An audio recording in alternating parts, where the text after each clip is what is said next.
My name is Tyreek McKeever, and I'm with Impact, a 501c3 nonprofit organization that fosters civic engagement, political involvement, and economic empowerment for young professionals of color.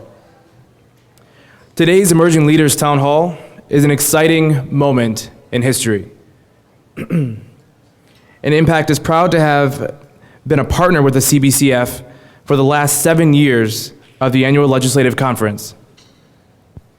We share the belief that this platform enhances intergenerational dialogue by providing information and the tools necessary to be successful in your communities and your careers in the next level. We would like to thank our sponsor, Union Pacific, and recognize them here today. Kenny, want to come up?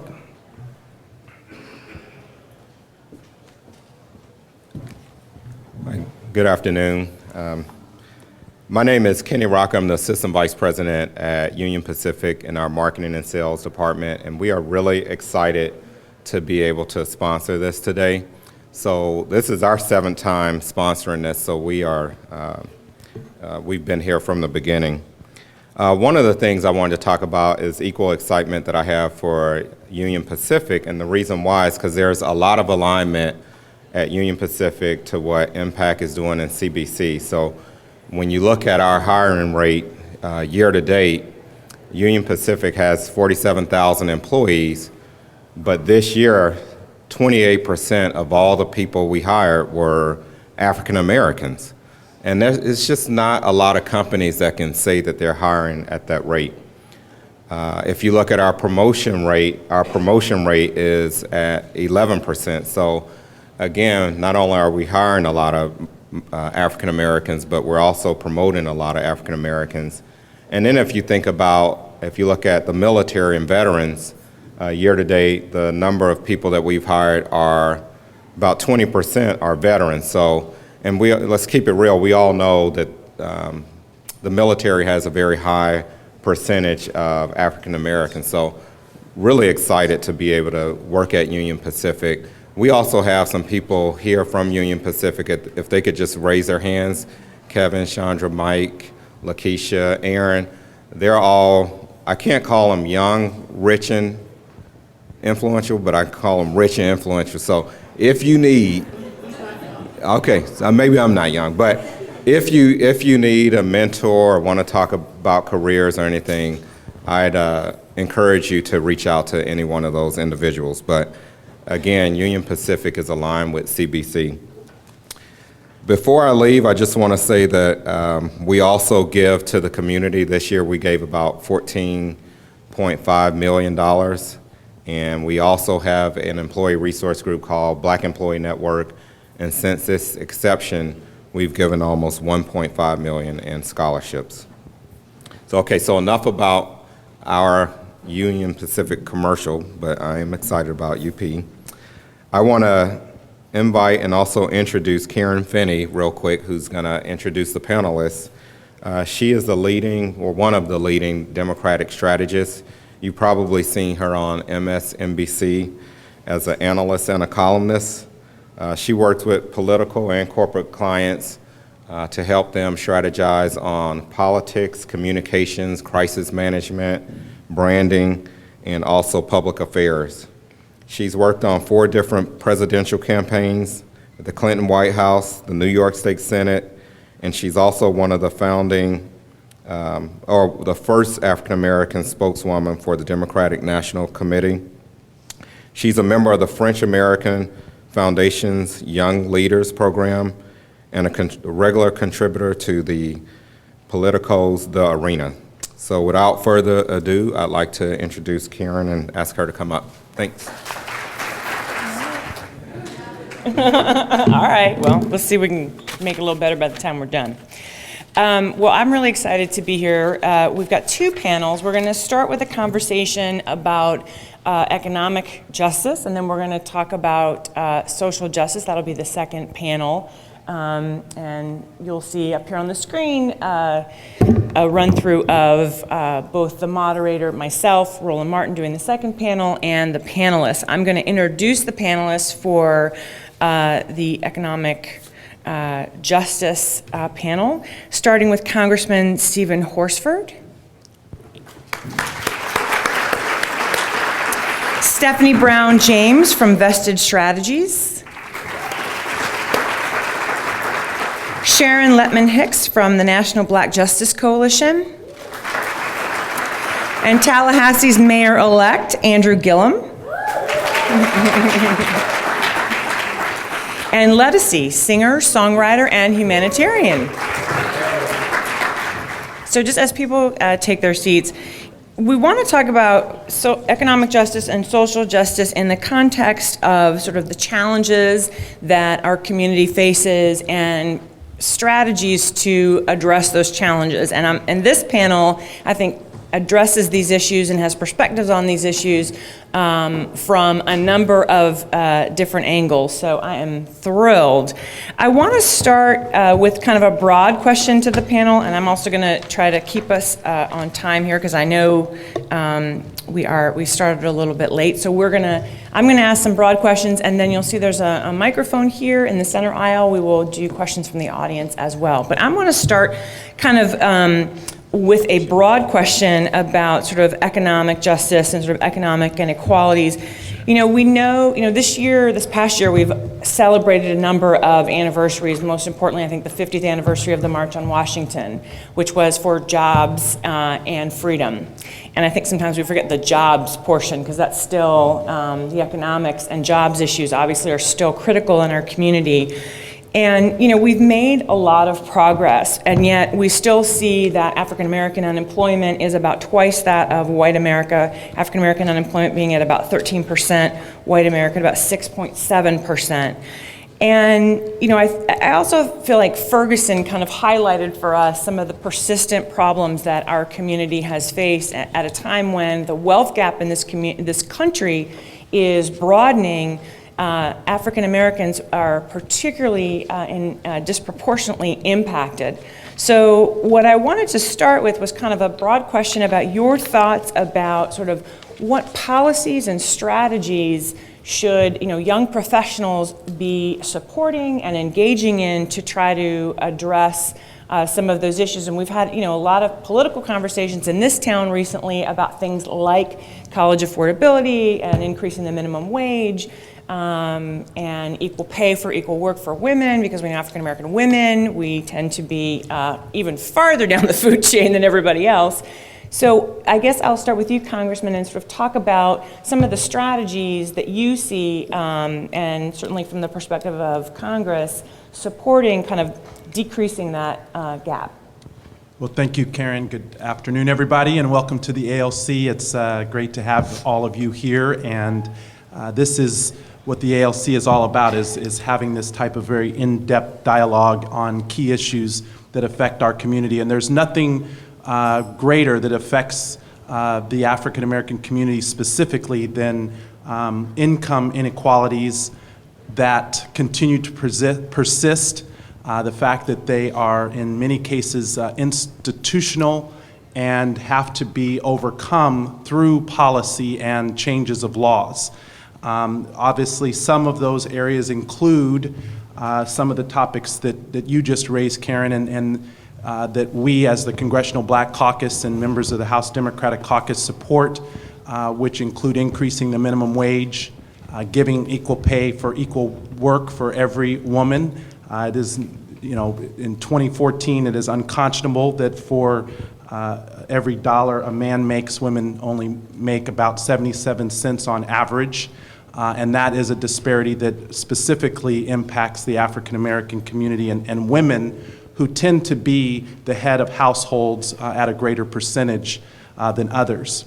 I think for this particular group as emerging leaders, though, the focus on college affordability, I think, is important. And the Congressional Black Caucus has been working with our HBCU presidents as well as with the Department of Education to try to address the fact that the cost of college and the access to affordable programs, Pell Grants, and scholarships is declining at a time when college tuition is increasing. And we need to make college more affordable, because we know that by increasing the college graduation rate among African Americans, that will also close the economic income gap that exists between our community and other communities. So they all go together. There's no one policy that is a silver bullet. We need to be addressing all of these policies together, and we need your help in continuing to push us and our colleagues to ultimately pass these important bills at the federal level. So Stephanie, I'm going to ask you to sort of speak to this, certainly from an activist perspective, and sort of, again, in terms of policies that we can be supportive, but what kinds of things can young professionals do to help hold our political and civic leaders accountable to these policies?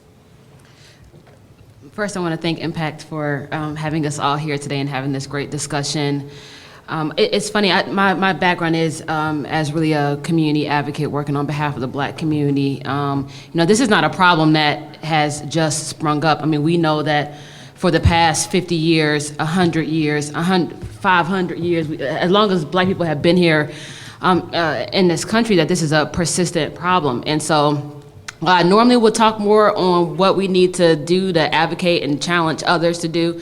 I kind of want to start within and say that, especially as it relates to young Black professionals, I think that there is a horrible trend in us spending above our means and causing ourselves to be in a personal situation where it's not so much about the US economy. What does your own household economy look like as relates to your spending, as relates to your saving? I know a lot of people who have brunch every Sunday, but they sure can't afford lunch on Monday. And this is a problem that is also persistence among friend groups. We enable each other to outspend our so-called friends. And so I just think that really getting back to the basics of what is it that I need to do to be able to make sure that, one, I have a budget that is realistic, two, that I have a job that can be able to afford the lifestyle that I want to have. How do I create a savings plan? And also, how do I get friends that want to be supportive of where I'm trying to go? So if that means that, I'm telling you, don't invite me to happy hour because I actually can't afford a $5 drink, then I need you to be supportive of that. So I will talk about activist stuff later, but I just had to get it off my chest first. That's Karen. But of course, you can always go to the free happy hours here in Washington. Mayor, I'm just saying, Mayor-elect, from your perspective, looking at Tallahassee, how do you approach this issue? Sure. First of all, good afternoon, everybody. Big shout out to Impact for hosting this event. It's always a great one every year. And with all due respect to my sister from Howard, a big shout out to Florida A&M University, FAMU, and the Rattlers that are in the house, including my Rattler sister right here. We outnumber Howard up here, by the way. But on to the question at hand. It's difficult to talk about this conversation of economic and job disparity between African Americans and the rest of society, but specifically the white community, without associating it also to the criminal justice policies in this country. And the fact that increasingly Black males, and even more increasingly now, Black females are encountering the criminal justice system in a country where, as you all know, you can't be charged twice for the same crime, but it feels like you can be punished perpetually. When you make a mistake, you go to jail or you get your sentence from a judge or a community, and you get released back into society, and you find it nearly impossible to amalgamate back into regular culture, but specifically difficult to find a job.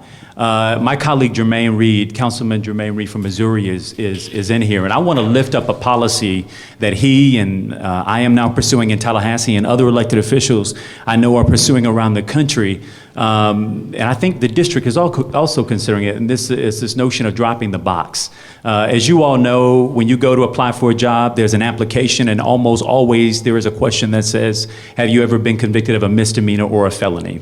In fact, private sector jobs and some government jobs are going so far as to ask, have you ever been accused of a misdemeanor or a felony? And whether or not the answer to that question is a disqualifier for the position, it still gets asked, and you all know what ultimately probably happens with that resume or that application.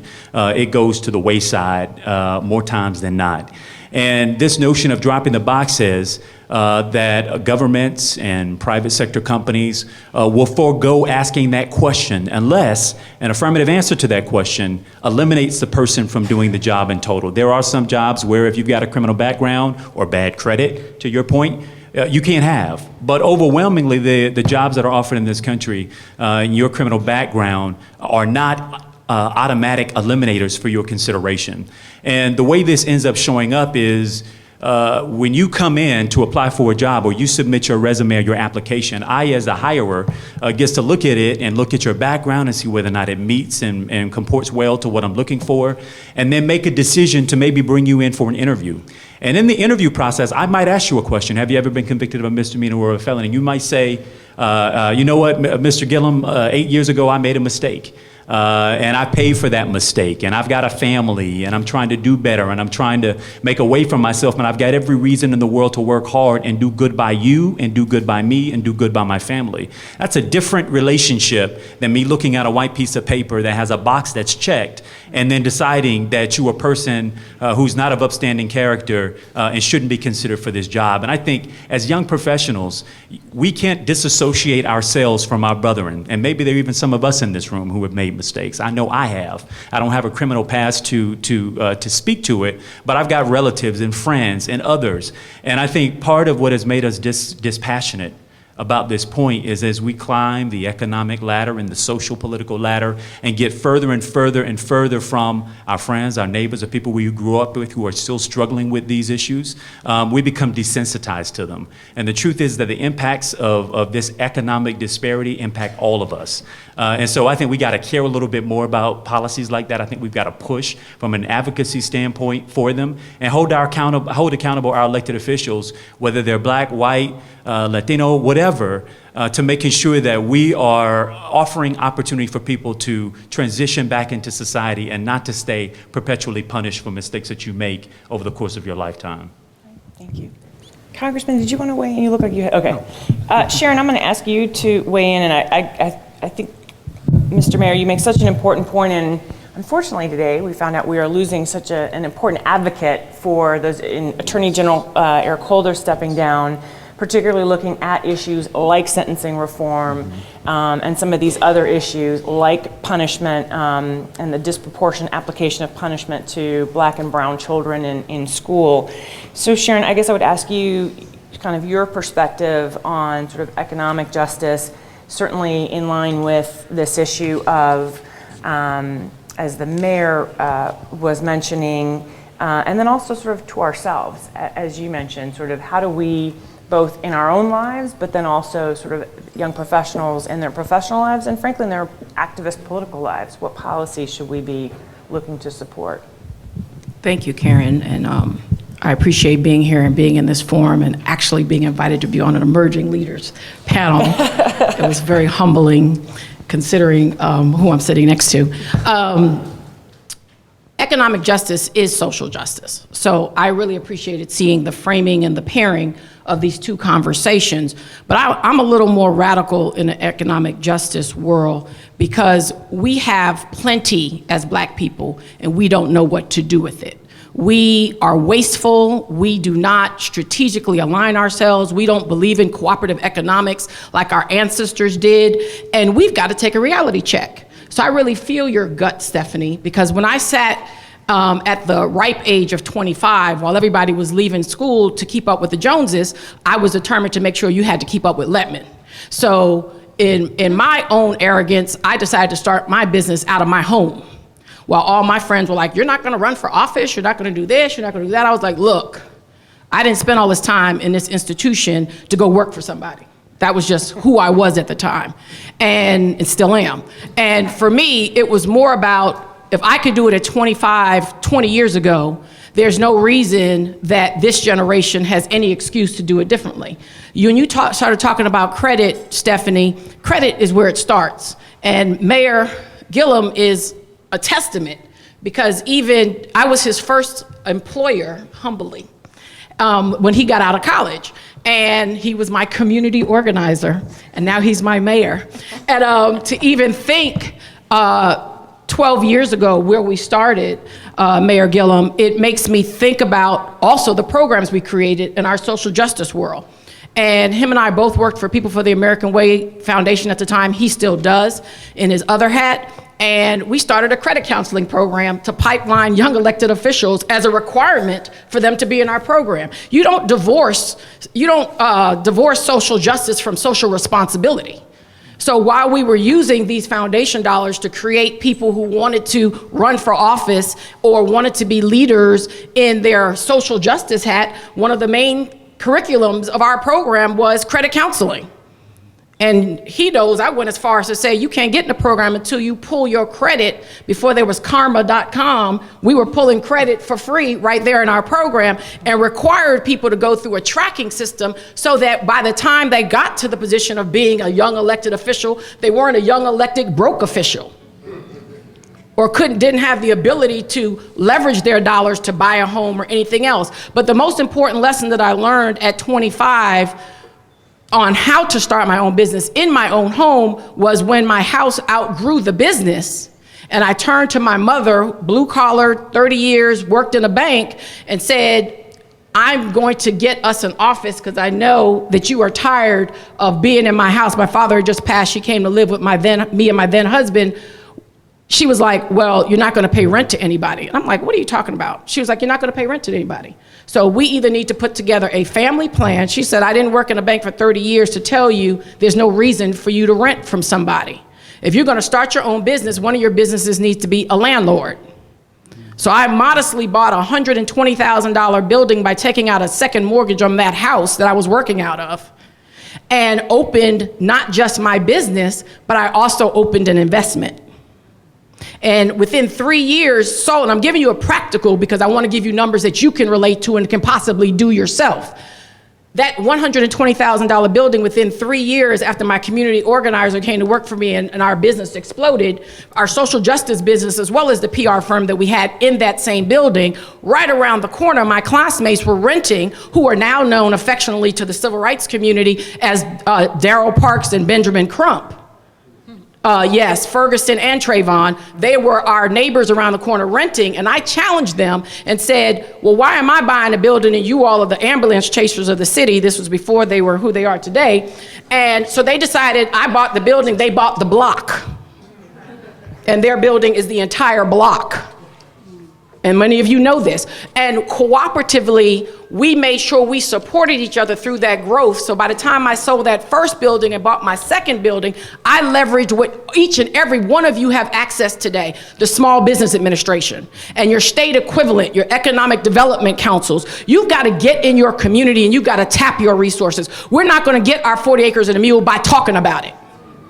You have to understand your 40 acres and a mule are only going to come from the federal government. And if you really want to own your power, it starts with the Small Business Administration that leverages $24 billion of your tax dollars every single year. How much of that percentage do you think black folks get? But do you even know it's available? It's user-friendly, SBA.gov. How to start with a $50,000 loan that you can leverage in your own backyard. Don't look for buying or having the best Washington, D.C. address, going over to Oxon Hill and buy a dilapidated piece of property. It's going up. The National Harbor is about to be where it's at. And you will own your property and also be a landlord. Today, just to bring it home, I said 12 years ago, he was my community organizer. I left the organization with him 5 years ago. For the last 10 years, he has been my tenant. My mayor-elect has been my tenant because we keep it in the family. We leverage what we have. And oh, let me be clear, the building is called Letman Square. You walk out the campus of Florida A&M University, the first thing you see overlooking FAMU's administration building is Letman Square in the name of my deceased 6th grade education father. Thank you. There you go. Okay, Legacy, you get to go next. But I think specifically, how about this idea of sort of social and economic justice going hand in hand? Well, first of all, what an honor to be here. I'm quite intimidated, but excited at the same time. I think I'm learning so much, so it's exciting to get all this energy. But the thing that I'm noticing, I can only speak from my own experience with being a leader, is being of service to others. You may find more help when you are giving back to your community, when you're involved in your community, and people will volunteer more information. I don't think we're willing to listen. There's a lack of listening, and in our communities, to others around us, other leaders, wanting to learn. We come in thinking we know everything. That's why I'm excited about this. There's an opportunity to listen and learn from others. I know, and I've always had help. I didn't know, I didn't understand. I didn't finish college because I came up needing help, but also thinking it's possible even when it feels impossible. And I needed help and I needed to understand. So I would ask other leaders, may I be an intern for your company and learn how to work the board for music, because I'm a music person. So I learned the company and how it's ran. I learned the music business to understand, why am I not getting paid enough money? Why am I broke? So I would just learn from others to get information. And then I learned about how to do things wrong. I always study how people would mess up. Why are they broke? After all 12 albums, a legacy of work, and they are broke. They have a muumuu dress and they died of diabetes. What is going on? I don't want to be that way. So I think if we listen and look around in our communities of what we can do to help others more, we get more information. I found leaders with people that had nothing like me and created things. And now we're not only splitting, we were splitting $30. Now we have a company, our own companies, and making it work right now today. I'm very social with, I'm very particular about my money now. Before I've been audited, I'm going through a lot with money, not understanding it and the power that we have. I looked at our ancestors, and again, with the anniversary of the march, we have so much power that like she said, we're not paying attention to it. We have power in this room if we network more and talk to each other and listen more. There's just not enough listening going on. Everybody wants to make it fast, make it quick, and want to be the center of the room instead of going, how can I get there slowly and longevity of a career? And I love listening and learning to others, and I think that part, giving back and listening, it goes hand in hand. And it didn't start with people that had, a huge amount of education. They were going to work like regular people like me, trying to make it happen, and ended up helping big companies make it. And like she said, start in our own communities. Take that old building and turn it into something new. And the churches, what happened to that? There was a bond there that's missing. All that is there. We just don't pay attention to it. I can see some head shaking, and I know people want to weigh in. And Congressman, I want to come to you, particularly in the world of politics, because I know a little bit about your background. Thanks to Harry Reid. I know he was a big advocate of yours. And I guess I wonder if you could follow up on this idea of sort of listening, who you listen to, who are your mentors, because you were the first African American in the state Senate, I believe, to represent your district. I think you're the first African American from the Nevada delegation. So I guess I'm curious, and I think it would be illustrative to this audience to kind of hear a little bit about your journey and this idea of, who did you learn from? Thank you. Thank you, and this is very inspiring, and it's why Impact is always so good about convening people, and to have the leaders that are in this room. I wish I had an opportunity to have this conversation before I got into elected office, because you realize later things that you didn't know back early in your career that then can be used against you when you run for office. I'm a poor kid that grew up in West Las Vegas by a single parent. My mother, who I love and adore, overcame drug addiction. She's now 20 years clean and sober. I lost my father to a gunshot when I was young, and I helped raise my younger siblings.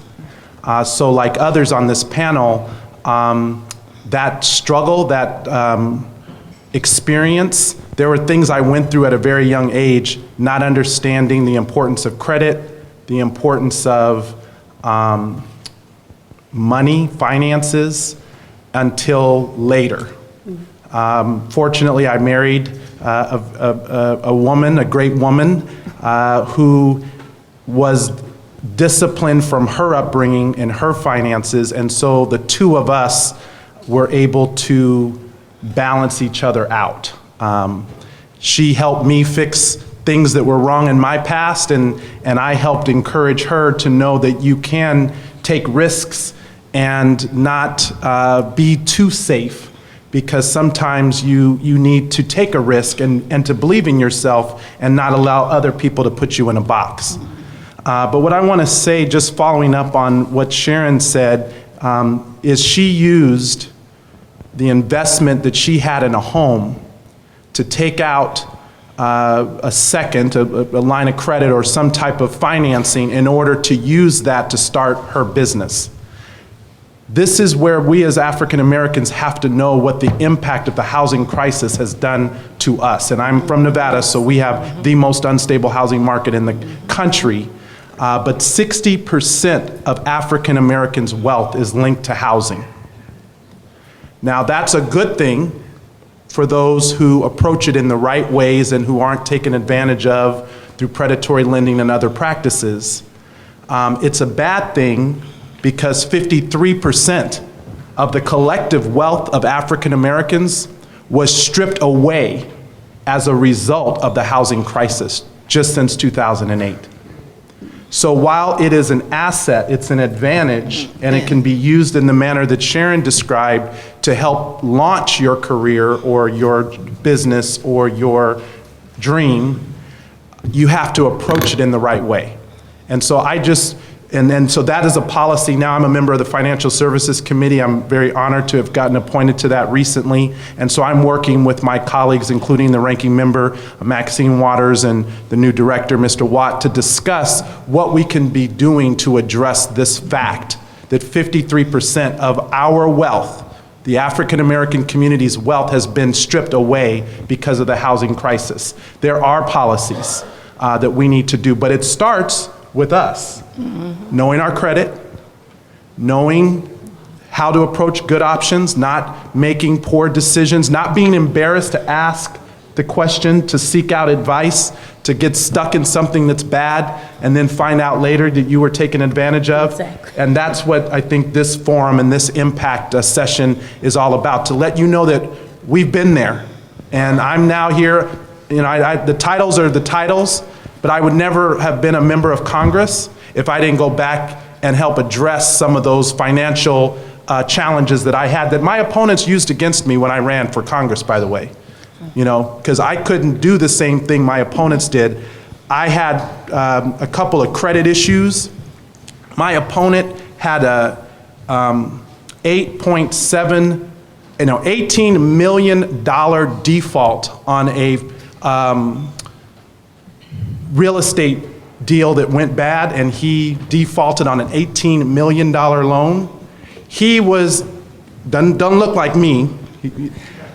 He was not, that was not a disqualifiable offense to him. Sure. I had some credit challenges from an accident from when I was in college that they tried to use and say that I was irresponsible and reckless and didn't deserve to be in office because I didn't handle those situations. So as young people, leaders, aspiring, just know that that's the reality. And so pull your credit before others do. Do a vetting on yourself. Yes. Opposition research on your opposition is good, but opposition on yourself is better, because it's better for you to know what those challenges are so that you can deal with them ahead of time. So thank you for allowing me to share that. So Stephanie, I know you want to weigh in, but also I want to encourage people, if you have questions, we have the microphone there. I'm going to take a couple more answers, and then I do want to get to questions because I know we have to wrap up not right now, but soon, but I want to make sure we have time for questions.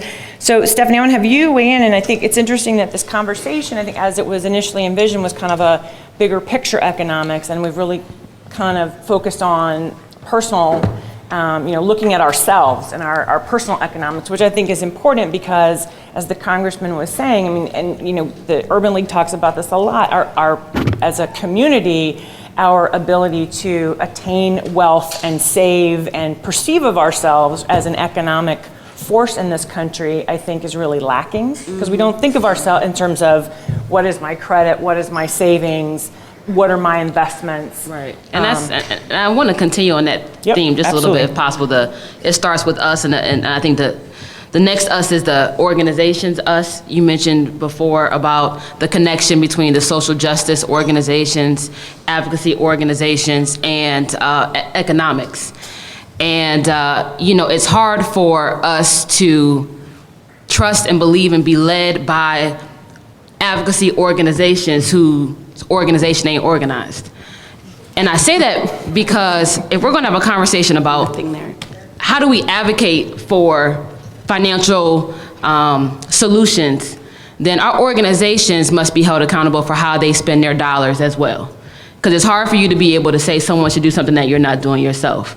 And unfortunately, I feel like we're in a situation where how many of us are a part of organization? I mean, I'm sure most of us are a part of some type of organization, even if it's informally. And being able to hold each other accountable is definitely important. If you've been to an event, most of the times they have sponsors. Wells Fargo is a big sponsor of a lot of events. Many banks are big sponsors of a lot of events. A few years ago, there was a huge lawsuit that talked about the predatory lending of financial institutions on Black community, really like the housing crisis, taking millions and millions and billions of dollars from Black households, from financial lending institutions who then also lend their services or their support to our organizations, which unfortunately puts us in a big crunch when we have to advocate against those who are actually keeping our lights on the table. So just as far as solutions, one thing I would say is I think it's very important that we do support the institutions that we are a part of. The organizations need our financial support, but we should also hold them accountable and ask them for transparency on how they spend those dollars. It's really important that we also take advantage, as Sharon was saying, of the many economic programs and opportunities that are out there to help us. NAACP was actually one of those organizations that challenged Wells Fargo once they received their, Wells Fargo had to go to court and they had to pay restitution in millions of amounts of dollars. Well, NAACP was able to advocate to then create a financial freedom center that is now currently operational in cities across the country. We need to take advantage of programs like that, but also we need to do a better job of spreading the news when we do know about great programs that are going on. And so I do like brunch. I know I kind of threw it under the bus, but I love brunch. Let's get together and have brunch to talk about how we can have stock saving circles or how we can take advantage of opportunities. Let's bring information to the table as we're gathering even in our social networks to be able to make sure that our friends and our families are getting the information that we may know as well. But I guess, Sharon, Mr. Mayor, I'm going to skip over and go to Sharon for 1 second, because I think it's also important to think about then how do we leverage that, right? Like if we're going to attain, a bit of economic power, I also think it's important because I don't think in the same way I don't think we leverage our political power, to our numbers at all, by the way, we don't necessarily always leverage our economic strength. Thank you. As I was sitting here, and I'm very close to both Stephanie and Andrew, so I'm having this nostalgic moment. But when I spoke about 20 years ago and the friendships that have grown, we also created a pipeline that Stephanie and Andrew have been a product of. And I think about, I was Andrew's first campaign manager 12 years ago. I sound like a doting mother.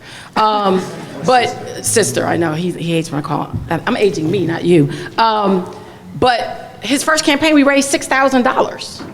And we made a commitment to each other 12 years ago to say, we can't play with the minors. We said, we can't get to where we want him to go and not know how to leverage capital. So we have to reshape our friend circle, Stephanie, and we have to roll with people that when I say come to a happy hour, I'm not paying the bill and I want you to pay a bounty at the door. And we created these economic pockets, just where you want us to go in this conversation, that there's a team of 4 of us, we call ourselves the Poobahs, and when somebody needs $10,000, of the 4 of us, it's our responsibility to find $10,000 for anything. We did it 2 nights ago for FAMU, hosted our president. We raised $12,000 from black dollars from the Joneses, and the Joneses that came to the door that wouldn't give up $100 to get in had to leave and was cussing us out of the door. But the rules were set. And a majority of my host committee was under 30, definitely under 35. We had people there from 22 to 82. 22 to 82, all black, all rattlers. We had a few great elected officials, Mayor-elect and former Congressman Kendrick Meek, who served as host committees and came with their checks or leverage sponsors with their checks. We grew into that. This is not something you can't do. His first campaign 12 years ago, we raised $6,000. He's our mayor-elect today and was never interrupted in those 12 years of being an elected official. But how much did you raise in this campaign? $250,000. He's trying to be cute and modest, but you are here to learn and to pick up on the realities of what is required. We had to have a village. This cannot be an I movement if you want to change the climate of Black America. Black people are at the bottom of every social indicator in America today. Every single one. Financial, health, across the line. And this is not something for us to be like, oh my God, it's the truth. And if we don't dig ourselves out of this, if this generation doesn't start leading and owning your power and stop worrying about I and start dealing with we are going to be obsolete. Okay, the first black president cannot have on his legacy that his people were further behind. The doors of your government are open, but do you know how to access the resources? Do you know how to leverage? Do you know how to be loyal? The only reason Impact is so dear to me, Angela, is because you, David, and Joe, that you stole from us, Briggs, we shared. No, we actually came in and said, what are they doing up there? We saw that same model of taking care of each other in Impact. And Andrew and I have had these conversations, so we're exposing ourselves here. But we're like, what are these people in Impact in Washington doing? But that was fun competition because we didn't compete. We came and joined. We came to support. We dropped our dollars when Impact got started. And we meant it. And we leveraged that. We were taught that. This is not, my first job, I made $22,000 a year, and I was 25 years old. So I'm not talking about somebody that came from something that any of you cannot relate to. And I told you, I didn't take a job. I went and worked for a social justice organization locally. But we leveraged what we knew. We stayed in our community. We went to business seminars. My mentor was the president of my credit union, the FAMU Federal Credit Union. And so I worked in there every day like, I need to know this, what's this, how do I get that? Go to a big bank, okay, how do I leverage that to come back to this? Ask questions. I so appreciated your comment. But Lettucey is a brand. You are a business. The people that have to be around you not only have to have your best interest at heart, they got to be smart. Because you have everything to lose. So they've got to give, they owe you their A game. Yes. Because you are not just an amazing songstress, you're a brand and a business. So her village around her has to be tight enough because her livelihood depends on their competency, but their livelihood depends on how well they take care of her brand. Everybody's a brand. But I'm saying when you can even look at yourself, look what you and your husband are doing.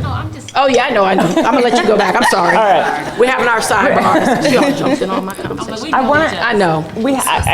I want to get to questions because I see we have someone standing there. And if anybody else has questions, we have a few minutes for questions. So we'll go to Good afternoon. I'm really enjoying the conversation. I'm Monique Baker McCormick. I'm from Detroit. And I have an issue. We're talking about emerging leaders, and unfortunately, I think emerging is getting older and older and older, okay? And what I mean by that is you're emerging at 40 and 50 when you should have been established by that time. And I think that's a major problem. So my question to you, have you thought about your legacy and who you are going to pull up as you go up? And make sure that we continuously pull someone up from behind. That's right. So have you thought about that? Yeah, I mean, you've heard a bit of my story from Sharon, who is, I think, probably one of the best examples of a mentor when it comes to the things you ought to be doing. My first meeting with her was she sat me down after hiring me and asked me, what do I want to be in a year? And I told her, and a year later I was there plus. She also pulled my credit, and that was an embarrassing conversation because I had stuff on there I didn't even know about. And a lot of us come, I mean, I'm one of 7 children born to my mother, a school bus driver, and my daddy, a construction worker, and the first of our 7 to go to college and get a degree. And when that happens to you, you find yourself responsible for a lot of people and a lot of things, willingly and sometimes unwillingly. And so, in my case, you ended up, giving without knowing sometimes. And it was Sharon who brought to light for me what it was to, one, know my credit, own my own power, set goals, ambitious dreams, so on and so forth. And to set a goal to run for office at the age of 23, against 7 people with no money in the bank, quite frankly, and to win a race with 57% the first time out in a 76% white community. That was a vision I had and one she helped me execute. And what I've done since then, because I do agree with you that this legacy building and making sure you bring other people up with you is important. In the 12 years that I have been elected and in my capacity that I work full-time, I've hired almost every hire I've made has been an intern who's come through my office. And we have very similar conversations about what's your 1 year and what's your 5 year, and how do I help you toward that. And as was mentioned by so many, it is a cultural shift because we're not necessarily used to doing that for each other. And what I had to realize is, one, it's not a me show, it's not an I. Right? I was taught to surround myself with people who had more to lose than I did. And I encourage people who I mentor to surround themselves with people who have more to lose than they themselves do. And it helped me to establish a nationwide network of elected officials who are all young, age 35 and under. Over 900 of us exist all around this country. They're mayors, city commissioners, state legislators, and a few members of Congress. And we hold each other accountable and we hold each other's back as well. And so the legacy building continues, but clearly it's not enough for one individual. Right. We all have to adopt a mentality that says we do better when we all do better. Yes. And that there's room at the top, space is limited, but it ain't that limited. Yeah. There's a lot of room that's still there and left and space to occupy because the problems are far too big, far too great for any one of us to have to deal with. Steffi and I met when we were in college. We were both student body presidents. And so we go back, and almost every leader I know today that I'm close with, same situation, and they do the same mentoring, and they serve as that same acolyte. So it helps to be in good company because we hold each other accountable. Thank you. Yes, great. I do a lot of work with the HBCUs, and I also have a lot of interns from Dillard University, because originally I'm from New Orleans, so I start at home, and they're on the road with me helping, and I'm mentoring them, as well as Mr. Roland Jack, who's also from Dillard University. So we do a lot of interning on my team, on my brand. So I'm very active in giving back to the community and having my community involved in my career. So I just wanted to add the building. I am a part of that. So we're going to go to the next question, although I want to give a shout out to Angela Rye in that spirit, my fellow MSNBCer, who is younger than me but has risen very fast in the media world, and it's so important. Yes. Because there need to be more of us. I see she's sitting next to Roland. Yes, I see you. Part of what we're talking about, though, is that there need to be more people who look like us in the news, in the media, talking, and frankly in the financial world, talking to us about our finances. Next question. Hi, how you doing? My name is Damon Daniels. I work for DEMOS. It's a public policy think tank based in New York. And my question is for Ms. Letman-Hicks. In your initial comments, you mentioned the concept of cooperative economics, and I was wondering if you could expound upon that in terms of the benefits in Black communities. Sure. One of the things that a lot of people, especially Oakland is off the chain building incubators. And there's a cohort of sisters that started Impact Hub, I think it's called. And there are Impact Hubs all over the country. But the one in Oakland, and the CEO is a sister, half the board are people of color, more than half the board, and a majority are women. And they created just an epicenter. It's now is a multi-million-dollar incubator, but there are incubator grants that the government offers where we can all do our own little business in our own office. You all have a nice facility, and they pay rent in this incubator, but the incubator is built on investors coming in so that if you want to pay $30 a week or $30 a month because you only do 5 hours of business and you need some place to do business, you can afford it. Or if you want to pay $4,000 a month and own one of the floors in the space, you can. But it's a network of young entrepreneurs, social entrepreneurs, a lot of techies in the Oakland one in particular, but we're about to open one in Tallahassee that's a little more hands-on, just for the nature of the city. But those incubators create an opportunity for each other to support each other, because the people who are in those incubators also share each other as clients or service providers for each other. So from the that's one model of my cooperative economics. The other one is the investor model. Like I said, we have our pool of people, it's probably about 50 of us, in and out, relational, that when you're in need, you have those 10 people you can call. And it's not, and I'm talking about from $100 to $10,000, to where when we're in trouble, even the people who can give away the $10,000 sometimes need to borrow the $10,000. When you're in trouble, that we create a way that it's inviting. You don't have to wonder, can I call that person? You don't have to suffer in silence. And we built this network that was born out of our alma mater, but it's expanded, especially, Tallahassee is like DC South for many of us, to where it's expanded to people not necessarily in our comfort zone, but people who get the model. So we pooled our resources and we allow ourselves that the only way we're going to grow, sometimes that bank will give you a loan.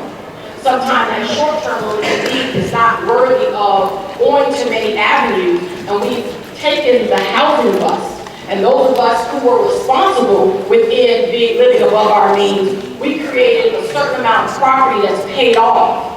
And even if it's vacant property, all banks will lend you 50% of the value of a vacant lot, whether you have business edifice on that property. So that becomes an instant line of credit, because you can get a signature loan on tangible property in 48 hours versus just running up a credit card to no end. And because interest is so low, you can get that property loan for 4% and allow yourself 5 years, 10 years, up to 20 years to pay for something if you need it that you can pull down. I'm trying to give you tangible, real situations that you can get yourself into now, if you even just have a job. Okay? So I don't want anybody to think I'm sitting here talking big galaxy. We're talking about what we did over a period of 20 years, but we all started in our 20s.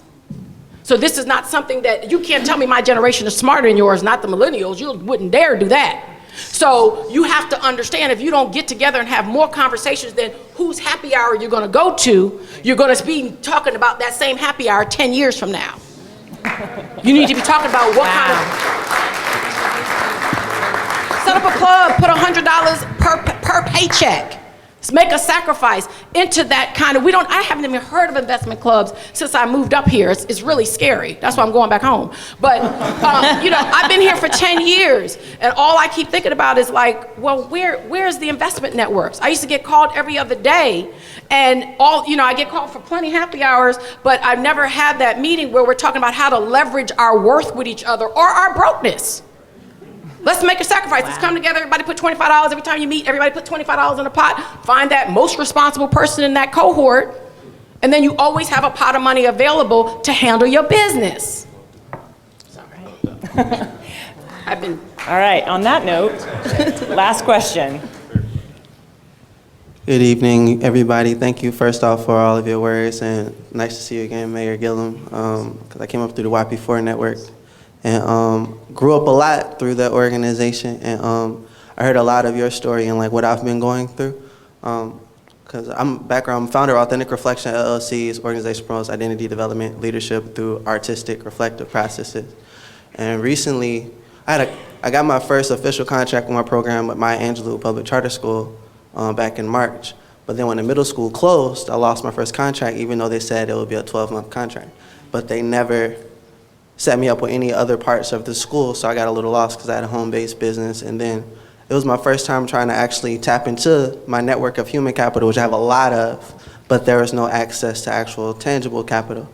So I wanted to know, how did you all go about initiating that initial conversation where you're transitioning from, yeah, I believe in you, you're going to be great one day, to actually tangibly showing that you support the person? Congressman and maybe the mayor, you want to talk about that? Well, let me first, one, good to see you, and I want to give a shout out. How many folks in this room are in college still?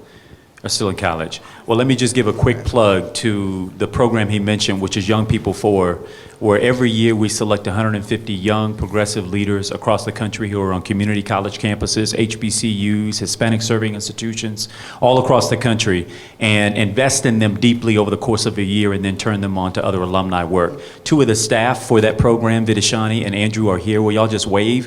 If anybody is interested in that program, I want y'all to see them following. But you know, it was a step out, it was a step out for her, I have to imagine, on faith. And it was aligning kind of your gut feeling with the right talent.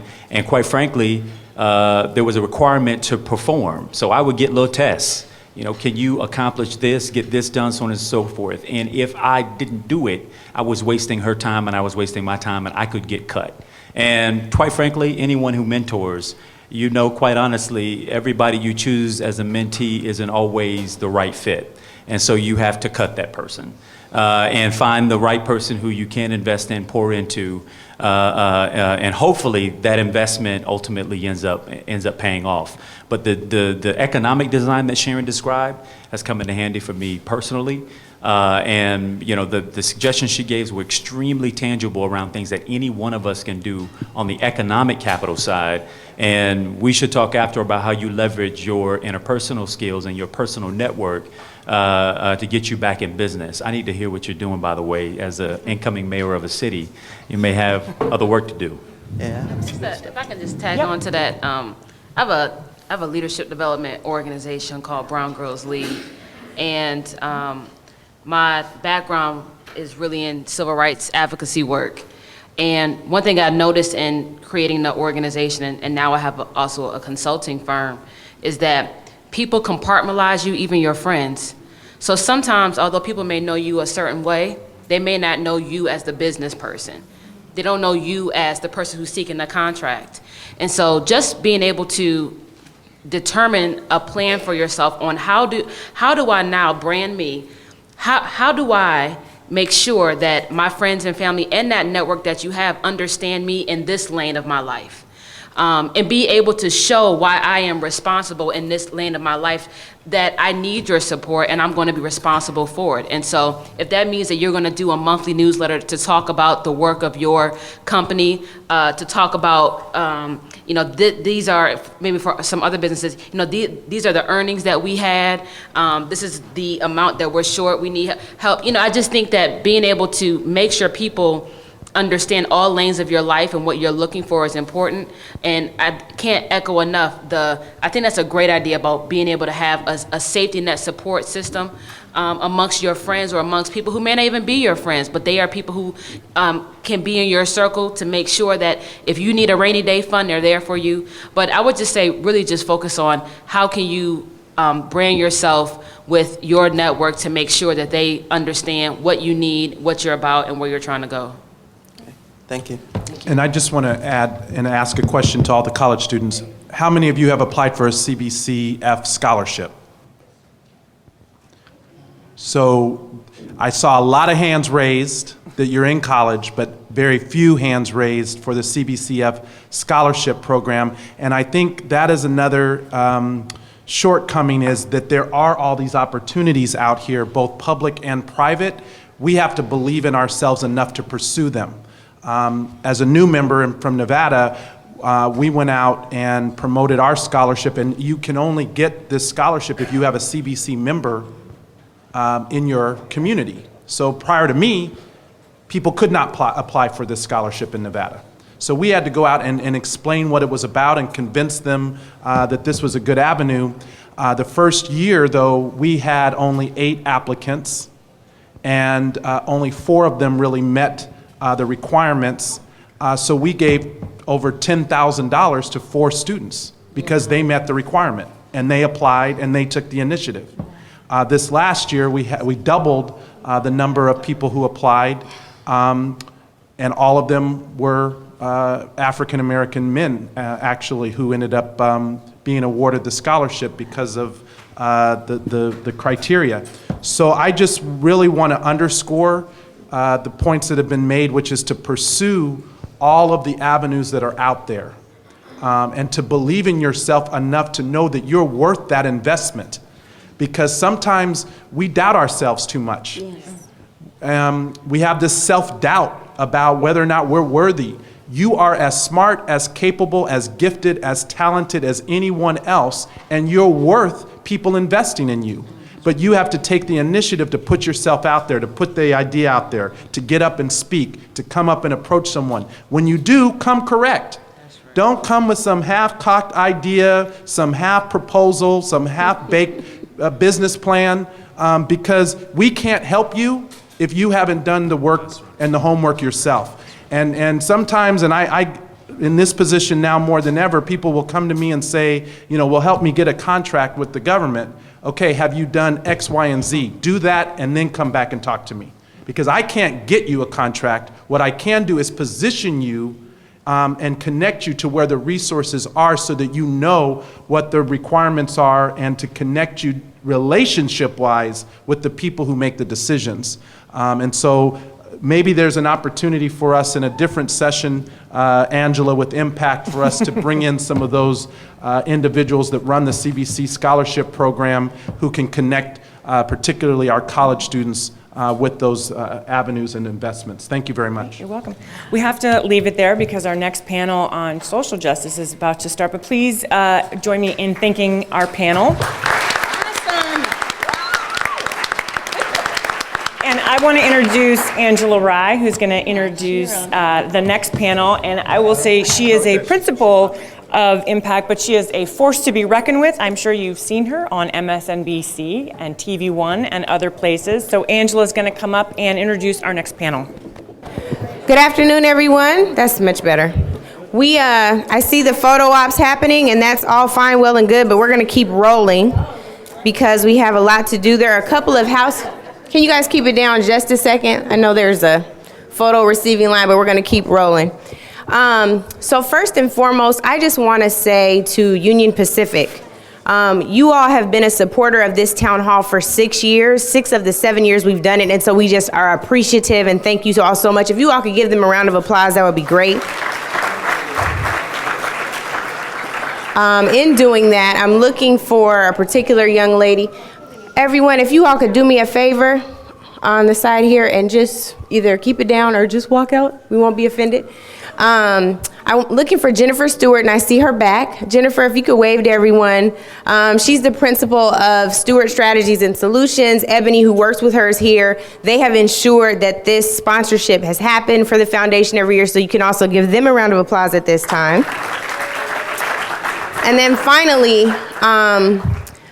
people kept shouting me out as if I'm Impact, and I'm not in lots of ways. One, yes, I am a founder, but I'm no longer a director with the organization, and I want to recognize the team that has worked so diligently to pull this off. Some of them are helping to take photographs right now, but I'm going to call them out and hopefully they will wave. Tyreek McKeever is right here. A special projects manager, Eugene Brown, who is also a special projects manager. They all have cameras. Erica Butler is a press secretary who's taking a picture right now. Sarah Miselides is a director. Can you wave to the people, Sarah? And are there any other directors present? No, Nina's not here. But anyway, thank you all for allowing me to do that. Now, Roland has to leave, so he came late and he's got to leave early. Surprise, surprise. Hey, I'm just saying. So this is my big brother, so I get to call him out like this every now and then. He will get me back. So Martin, as you all know, is the host and managing editor of TV One's News One Now.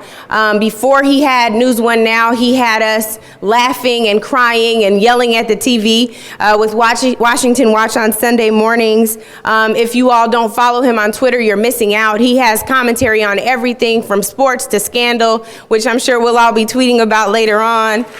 You're getting applause for your tweets, Roland. He's got a song list normally for Fitz and Olivia and everybody else. But without further ado, today's moderator for this social justice panel, where we'll focus on voting and Ferguson and everything else we need to do to move forward, is my big brother, Roro, as I call him, Roland Martin.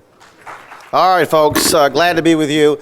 And so Angela says the brother got to go. I literally just finished moderating a panel for Congressman Butterfield, and I'm interviewing Mike Brown's family in about 40 minutes, and so work never ceases. I want to get right to the introduction of our panel. Of course, Angela Raj, she's on the panel as well.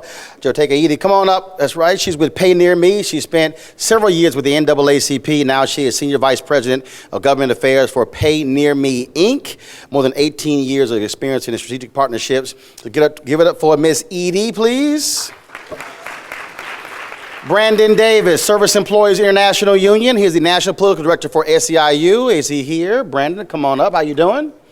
All right, then. He leads SEIU's political program and is tasked with mobilizing their members in a national community-based movement to win key elections all across the country. Dion Jones, he is the youngest elected official in D.C.'s history, a native of Atlanta.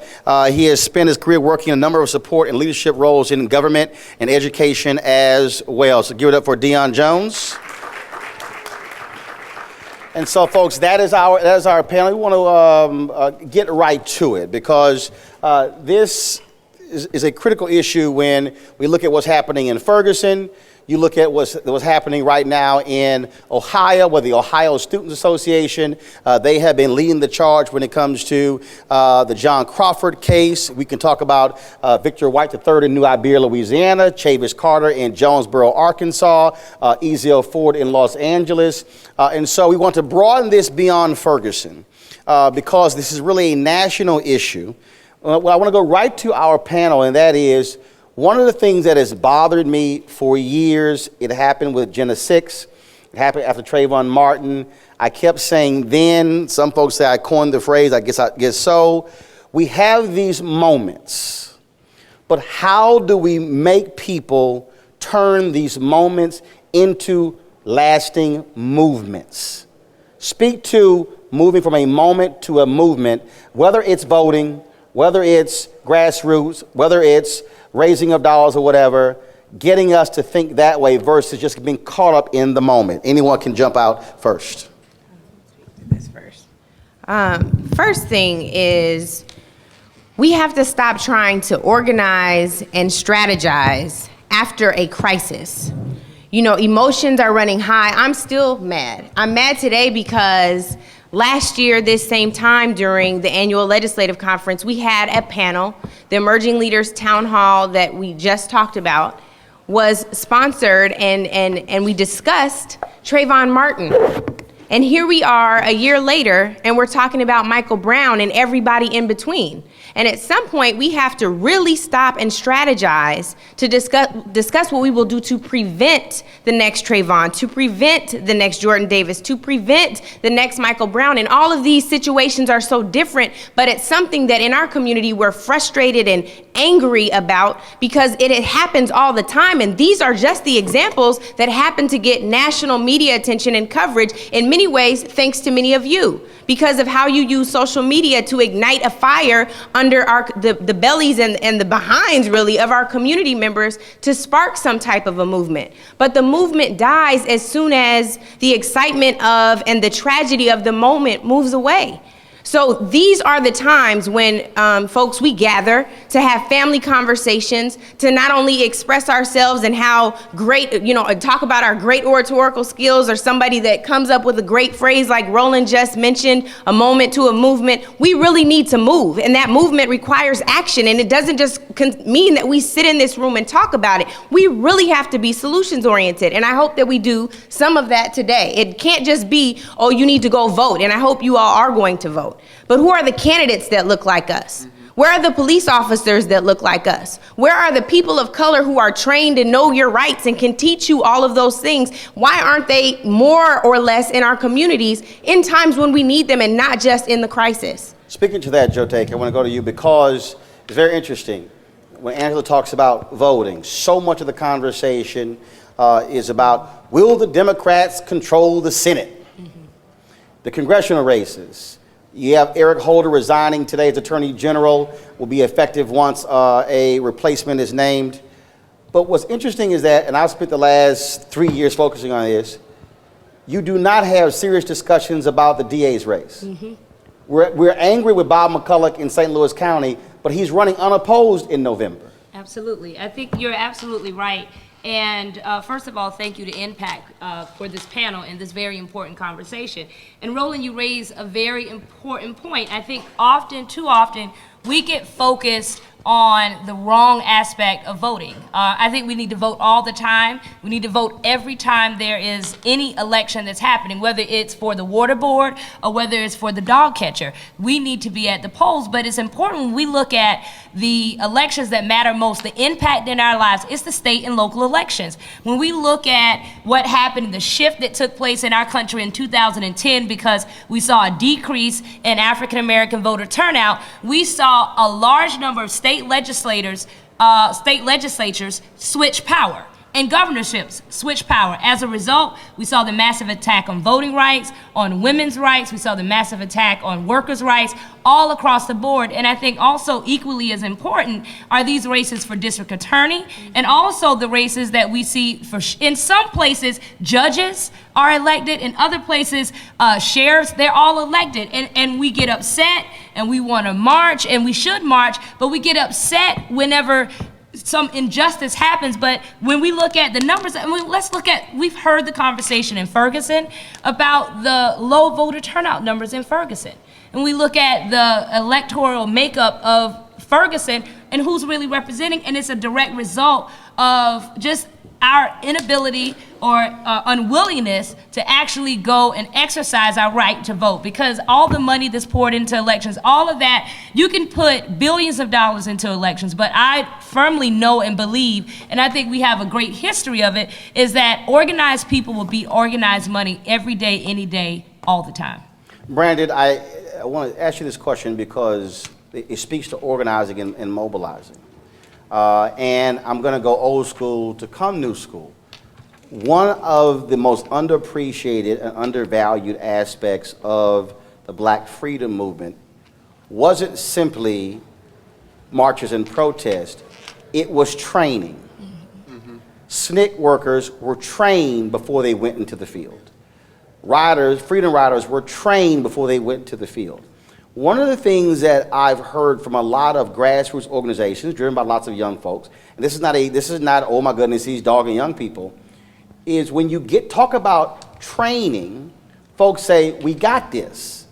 But as you know, in SCIU, you can have passion, you can have anger, you can have all of that, but if it is not trained to lead, then it can't lead. Yeah, no, I think that's right. I think training, I would say training, leadership development, and political analysis, because I agree with the points that were made in the lead up that in order for us to get to justice, we have to be able to affect the outcomes and we have to build political power. And I would say that one of the biggest things that we're lacking is permanent political infrastructure. The type of infrastructure that can mobilize, that can turn out for elections, but not just turn out for elections, that can actually decide who's going to be on the ballot, that can win legislative and policy fights on the other side of the elections, because we've all seen and witnessed really over the last 8 years plus the limitations of political office. If you don't actually change the district, you can't change the actions of the politician. Stop The right, thing that- stop right. I don't want you to run past that. Because what you're actually saying is the election is the end of one process. Governance is the beginning of another. Yeah, I'm saying that the election is a guidepost. It's the next step. It's not, you won't, you know, Meaning you shouldn't- can't vote, then go home. Can't vote, then go home, and we shouldn't treat elections as though they're the end of the process. Right. They are the next step in the process, and we watched it with the Affordable Care Act. We mobilized en masse to win that election. It was a key issue in the election, but yet we did not show up again in the fight in the field to make that policy possible, even with all there was to gain. And I really placed that at the feet of an erosion of our infrastructure in states, in cities. And I think the solution to that is rebuilding organizational infrastructure, rebuilding leadership and training that leadership and training that membership, and building membership organizations that can mobilize. We have 2.1 million members inside SEIU. 35% of our membership is African American and Black, which means we're about 700,000 African American and Black members, which makes us one of the largest organized memberships of Black folks in the country.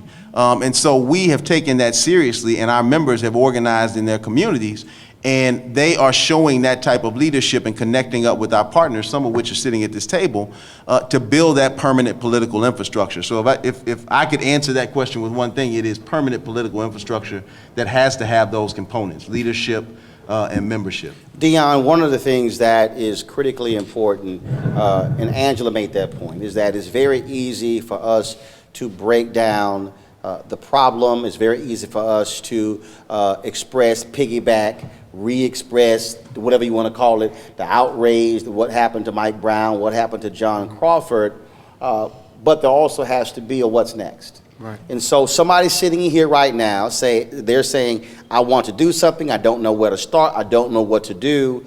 What do you say to them when it comes to social justice, when it comes to social action, what they can do now, sitting here or even leaving here, to begin to be on that path to what the other three speakers talked about? So immediately, I think it's important that we all continue to press for federal investigation. I think one of the things that the Civil Rights Act did and the Voting Rights Act did, it allowed the ability for the federal government to investigate problems when it has to do with issues such as Mike Brown and race. So I think that's an immediate step. On the local level, I think that's where the advocacy is more important, because we need to be advocating for body cams.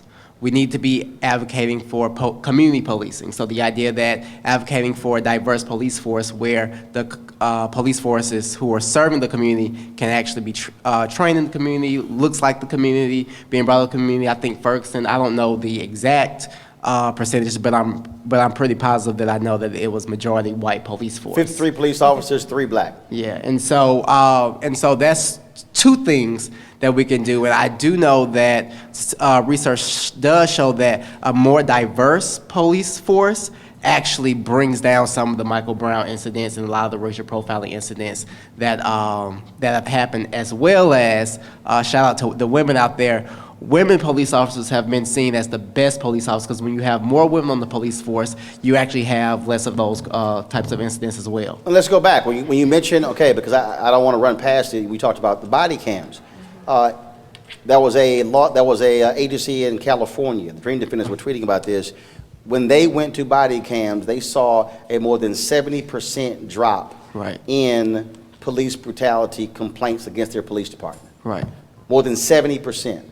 Which means that if we are not in St. Louis, we are not in Beaver Creek, Ohio, because again, we showed the video today of John Crawford being shot and killed. The first thing I said is, I would have loved to have seen from the officer's perspective and heard if they shouted to him, police, turn around, drop the weapon, but we didn't actually have that. Right. And so but let's just take that, Angela.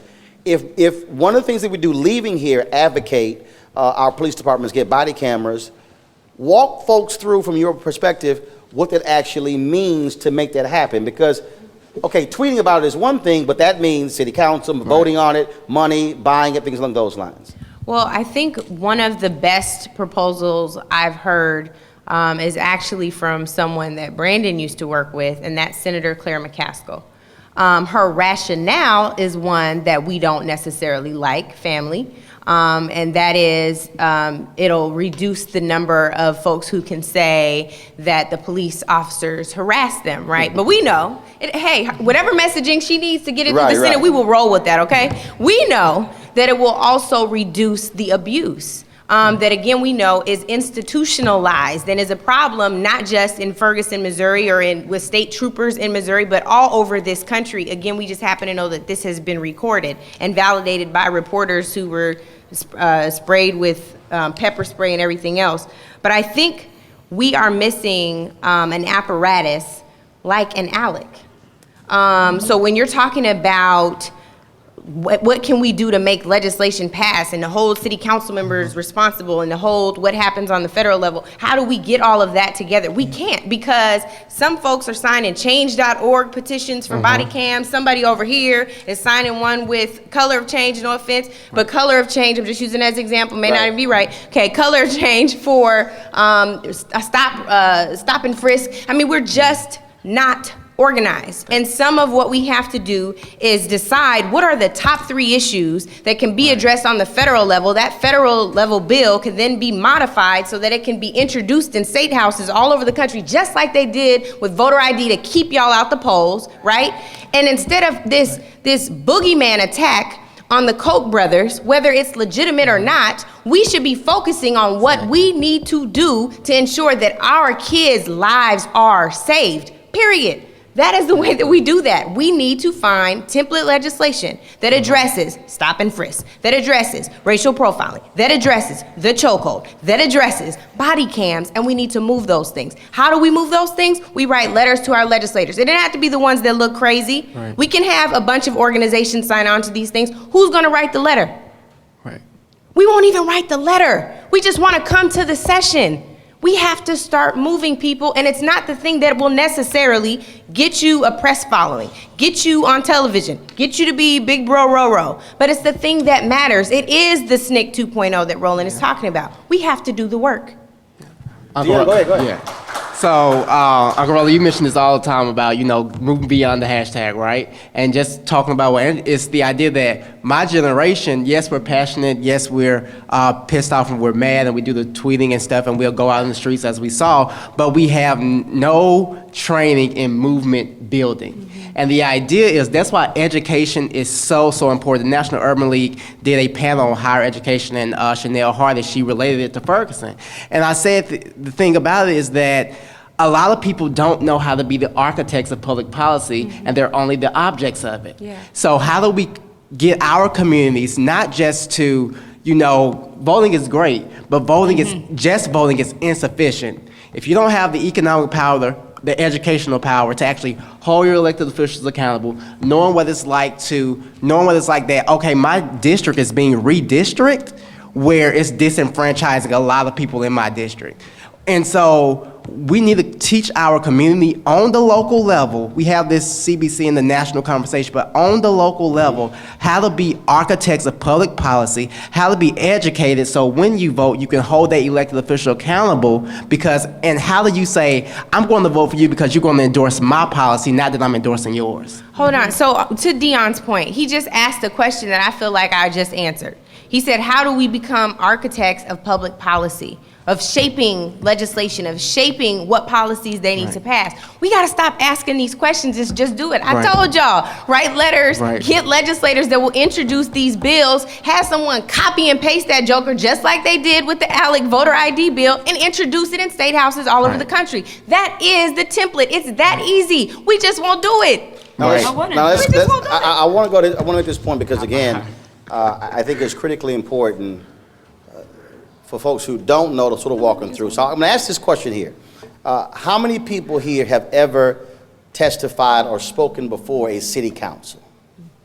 My dad raised both hands. How many folks in here have ever testified or spoken before a state house or senate committee on some issue? Now, so let's just take, and again, we can mention 500 issues, but I just want to take the body cam as an example. To Angela's point, in order for that to happen, that means some city council member, they're going to have to make that a suggestion to make it city practice and procedure, which means that they're going to then have to determine who is going to be outfitted with these body cameras. Then they're going to have to determine what exactly is going to be, what camera they're going to use, what is the cost going to be, where they're going to find the money, and then also where does it come out of the budget, when can they buy it, what's going to be the requisition process, and then when do they then arrive, and then when can they be installed. That ain't happening in 2 weeks. Right. Which means that if that is the issue, then you are going to have to first say, okay, who of those 6, 7, 8, 9 city council members will be the one that we target to put this up for proposal before the city council? That begins the process. I'm saying that because it's easy to hashtag it and say it, but we have to go in, accept the reality that it may take 2 months, 3 months, 6 months, 9 months, a year, just for that one thing to happen, Joteka. But we can't get angry that it took that long, because if that is what we're trying to accomplish, we have to actually be in it until it gets completed. I just wanted people to understand visually what that process is. Can you speak from your experience with NAACP, something that y'all worked on that took a period of time and it wasn't overnight? Well, I mean, when we look at the history of the civil rights movement, we're in the 50th anniversary of the civil rights movement. I think a lot of even the integration of the military, there's a lot that took many, many years. The Civil Rights Act, that was years upon years, that was decades of work. But I think more recently, in my experience, really, I used to do a lot of work around the death penalty and around the abolition of the juvenile death penalty. I started out very, very young. When I was 16 years old, advocating and doing work against the death penalty, particularly the juvenile death penalty. It took, and I got involved in that fight, which was maybe in 1997. The juvenile death penalty was abolished in 2005. And when I got involved, it had been, a movement had gone far longer than I even got involved. And so it took many, many years. And it was multiple strategies. It was a state legislative strategy. It was a strategy to change and get countries to sign amicus briefs, and an international strategy. There was also a strategy, a Supreme Court, and a legal strategy, because we had to actually create and work legally to actually get a case to make it to the Supreme Court for us to make the case to abolish the juvenile death penalty. Now that was many, many years. It took a whole large campaign, a lot of focus in states across the country, and folks had to be coordinated. And I think what Angela is saying is absolutely important. We've got to start coordinating. We would have never abolished the juvenile death penalty had we not had model legislation to have state legislative changes. We had a bill in South Dakota, a bill in Wyoming, a bill in New Hampshire, we had a bill in Arkansas. Now, did we win all of the bills? No, but we won enough to actually make the case to the U.S. Supreme Court that the United States had come to a place where a majority of states had moved away from the practice of executing juveniles, which triggered the U.S. Supreme Court to say that we should now abolish the juvenile death penalty across the country, all states. And so it took many, many years, and we've got to be focused, and we've got to get out of the business of thinking that we can take policy and we can take issues in our community and put it in a microwave and popcorn it out. Like, we have like this whole popcorn mentality when it comes to activism, and we've got to step away from that, and we've got to be willing to be in the trenches, and also we've got to be willing, as we're organizing, we've got to make sure that we're building. That's what someone said, like, young folks like Dion give me so much hope, because I'm not that much younger anymore. But we've got to be building, because these movements and these issues that we're working on take many, many years. So if I'm not building and investing in those that are younger than me, what am I doing for the work that I'm really focused on? Because if I'm gone 10 years from now and we still have that issue, then I haven't done my part of working on that issue to ensure that there is a trained, able cadre of young people and leaders ready to take the work on and carry the mantle. And I think we've got to do that. Before I ask this question of Brandon, I want you to write this book title down. Angela mentioned I talked about SNCC 2.0. I spent the last 10 years really studying the Student Nonviolent Coordinating Committee and why they were so successful. And I still believe that when it comes to next generation leaders, that is still the model. But write this book down and get it today. It is called Ella Baker and the Black Freedom Movement, A Radical Democratic Vision by Barbara Ransby, R-A-N-S-B-Y. Ella Baker, most of us have never heard of her, but she literally was the force behind SNCC. She was the one who actually helped Dr. King start and launch SCLC, who was a field secretary for the NAACP. Even before that, so you have this one sister who most folks never heard about, who said, and the reason she and Dr. King didn't get along, because he believed it was pulpit to pew, she said it always pew to pulpit. If you want, and she never wrote a book, unfortunately, but if you want a roadmap to real organizing and mobilizing and tactics and why you do it and the way you do it, you must read this book. I've read a whole bunch of them. Out of all the ones I read on SNCC, this is the best one to understand that mobilizing and organizing piece and how you move regular, ordinary people, how you move college graduates and others to be able to take on something much larger than theirs and bring it down, which leads me to my next question, because I think this is critically important. You can have passion, you can have all of that, but funding also plays a key role. When you look at historically African Americans, and it's discussed in that book by Ramsey, there's always been a direct relationship between the labor movement and African Americans. A. Philip Randolph, Brotherhood of Sleeping Car Porters, going through the March on Washington for Jobs and Freedom. The reason the jobs part was added because labor pretty much funded the movement. You can go down the line. So when we talk about what's happening now with these issues, Brandon, what role can labor play to not only help train and assist, but also to fund? And even from the perspective of, I'll give an example, who's from Ohio? If you could speak to this, what is SEIU's involvement with State Representative Alicia Reese's effort to get the Bill of Rights in Ohio? Because we keep fighting every 2 and 4 years about early voting and all that sort of stuff like that. But if you put it in the Constitution, we ain't got to have that same fight every 2 or 4 years. So speak to that, the role that labor can play in this movement. Well, I think it's funny, as I hear you say that, the role that labor can play in this movement, I think working people are the movement. And so I think it is both, of us and by us in a lot of respects. Working people, working class people are the movement. They are the vote that makes the difference. They are the vote that moves populist economics. They are all of those things. And they are not just that, they're putting their money where their mouth is. SEIU members contribute voluntarily $20 million a year to political efforts. That's beyond their the dues that they pay for representation and the work that happens in the workplace, and they put another $20 million voluntarily into politics, because our members recognize that having a voice in politics is a way that they can make change in the communities that we live in. Is that 20 million in candidates and turning people out to vote, or is it in grassroots organizations? It's 20 million. It's 20 million in organizing an agenda, and that happens both through the work that we do in the field,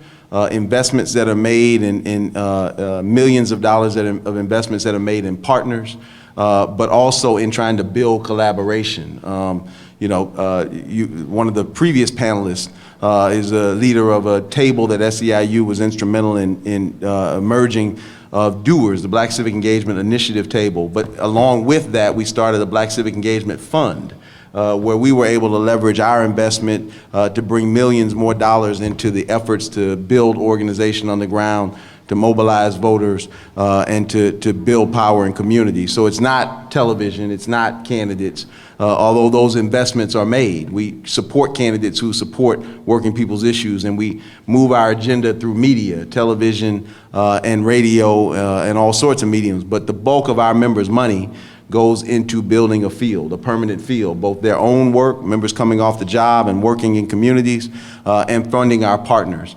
And that's happening throughout the country. And we are working in the service to your other question of changing the reality behind voting rights. We agree with you that what we want to get to is a time when we're not having fights about voting rights, that voting actually becomes a right. And that voter registration is not something that we do cyclically, it's something that happens as a result of turning the age of 18. And so if we could change that reality, if we didn't have to fight and fund that work, imagine what more we could do by turning out those voters, which I'm just going to say one last thing on that Big Brother Roro and Uncle Ro. I need a a catch name to call you too. Only women and children can call me Roro. Well, I heard Uncle Ro down here too. Right, So it's Uncle Roro, but only women and children. I call him Gamecock hater. As a rule, can't have no grown ass man saying, "What up, Roro?" I would agree with that. There you go. I was gonna say, Angela and Joe Taker, yes. Brandon and Dion, no. Go right ahead. Go ahead. Go right ahead. So the last thing that I just want to, because we may not get down this road again, is that when we're talking about changing moments to movement, the thing that we can build is political power. I would be remiss not to say that we are 40 days from Election Day. We are in states throughout the country where the decision in governorships and state legislatures and the U.S. Senate hangs in the balance, where the African American vote makes up 30+% of the vote, and where 1 or 2 points is going to make the difference in this race. African American voters in 2008 showed up at 13% of the overall electorate. In 2010, it was 10%.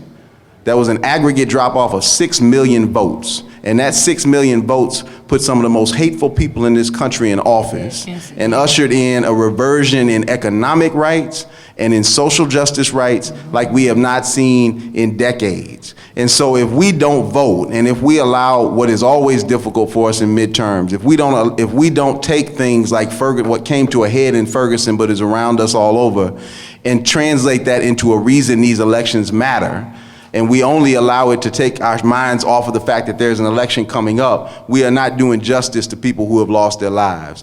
And so we got to figure out a way to have a motivation to vote. It may not be the candidate at the top of the ticket. It may be that we know why these elections matter. And we've seen what happens when the wrong people get into office. Whatever motivation you have to take, find that motivation to make sure that we're closer to 13% of the overall vote and not 10% of the overall vote in 40 days. But it also means not being afraid. Yes.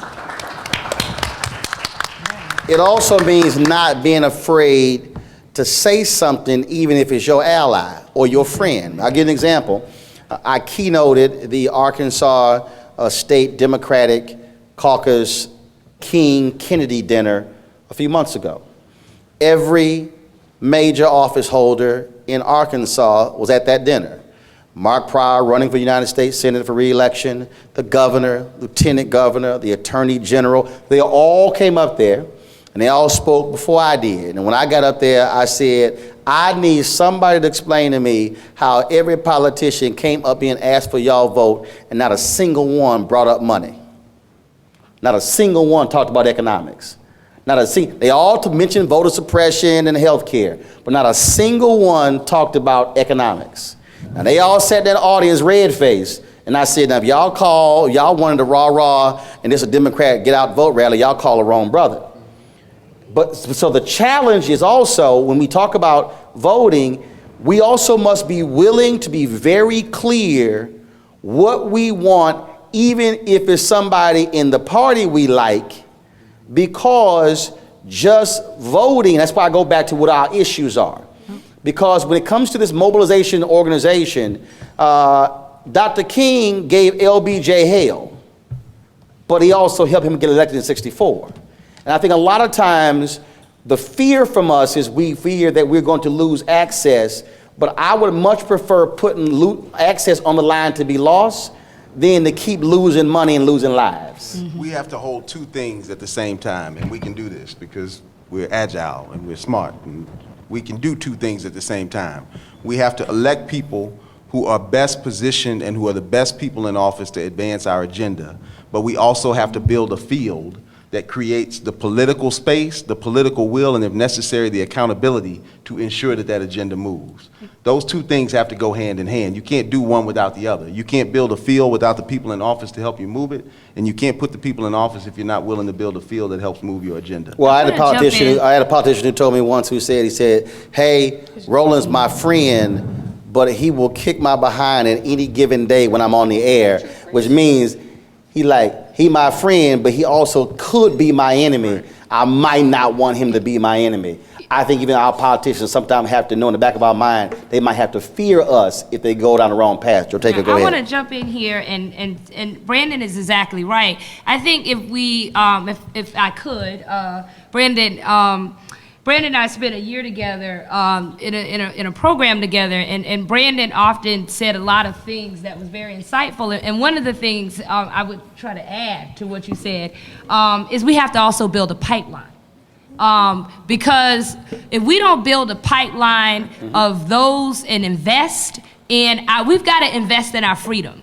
And the economic panel that we just heard, it was really amazing, and folks talked to, my sister friend Stephanie Brown James said we spend a lot of money. We go to brunch. And if I added up how much I spend going to brunch, I just think about how much you spend in a brunch. You in the mimosas, man, I'm telling you. I'm just joking, calm down. Go ahead. But if we just start investing in candidates, we have to invest. And I would challenge each of you out there, you don't have to be $1,000 or $2,000 a max out. And it doesn't have to be necessarily a candidate. It could be a PAC, it could be whatever. But invest in your freedom. You got to invest in candidates and build a pipeline. And you don't have to just focus on presidential and congressional races.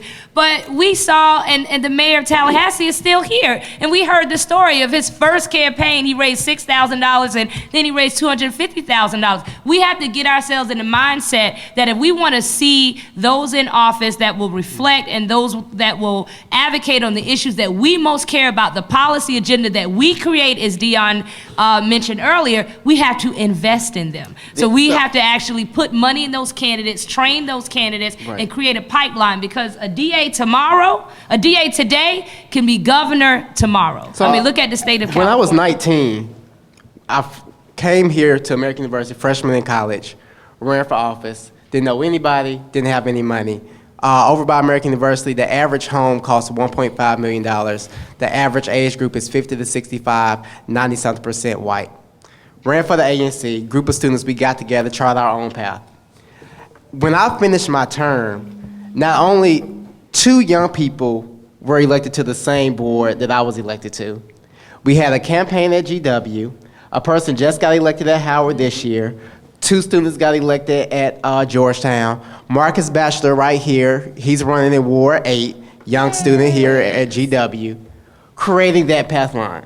And like you say, it doesn't have to be in a certain candidate. We created this program called A Voice for You that took young people, students from all around DC to help them run for office. Angela? Well, so one thing I wanted to address, and this is something that Brandon was kind of hitting on, but it's something that's very important to me, that the CBC members say often, and as my former bosses, they beat it into my head, and that is no permanent friends, just permanent interests. So to Roland's point, whether you're friends or not, iron sharpens iron. You have to hold folks accountable that say they represent you. You have every right to do that. So our strategy can't be just go vote. Our strategy has to be vote and whatever you put after that and is up to you, but you have to do something beyond that vote. I think the other thing is that's really important that Roland mentioned was this economic agenda. Part of the reason, Roland, they might not have brought it up in Arkansas is because they may be aware of that Power Pack report.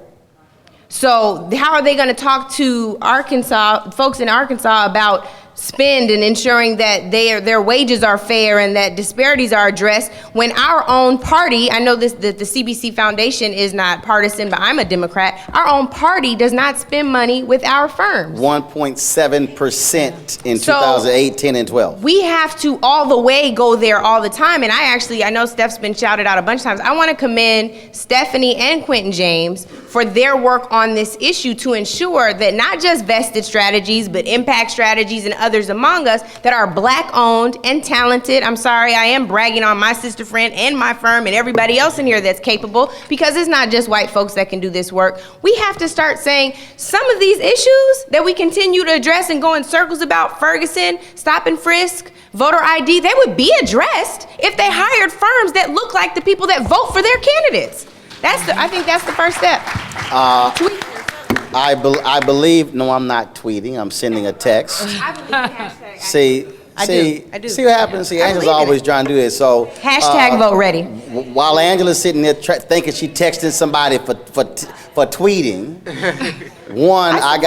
hold up, this is what happened when you got your own show, Angela, hold on. I don't need a show, I'll just go on yours. I'll go on yours. I got a camera here, I'm texting the producer to come over here so I can have some people in here comment on Attorney General Eric Holder resigning so it can be on my show tomorrow. Now stay in your lane. So back to the panel. Now stay in your lane. I'm a multitasking brother. Anyway, thank you very much. Now, I already gave you one piece of homework in terms of what book to download. And so we got to go through because we're almost done, because it's 4:01, we got to go through a homework assignment.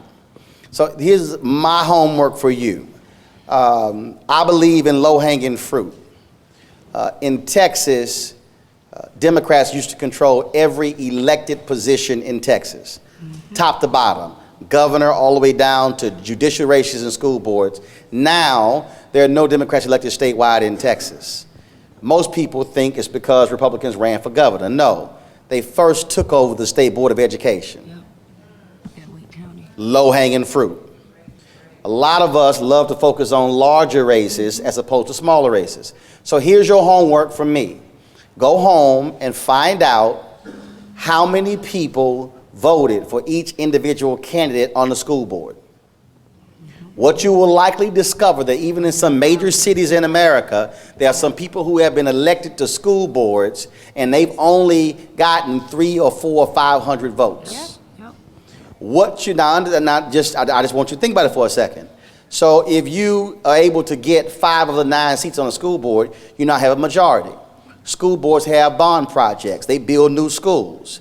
And so if you now control the majority of the seats on the school board, you now can drive policy as opposed to when it comes to who gets contracts, are they meeting those particular goals? So literally taking over a school board, you could transform economically who gets contracts, supplier development contracts, construction contracts, you name it, top to bottom.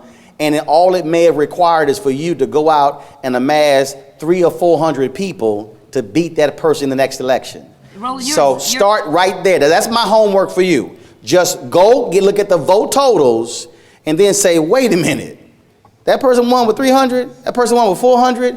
We could actually mobilize and organize and take over majority of the school board. And that's what the Tea Party is doing. Yep. I mean, you look at Wake County, and I don't know if many of you read a couple of years ago, there was a big fight in North Carolina, in Wake County, North Carolina. The Tea Party, they have been targeting school boards and these other low-hanging fruit. But they've been targeting school boards across the country. I don't know, I no longer work for the NAACP, which is a nonpartisan organization, but you have folks like Sister Omarosa here who's running for school board and who's out there and advocating, but you guys can run for office too.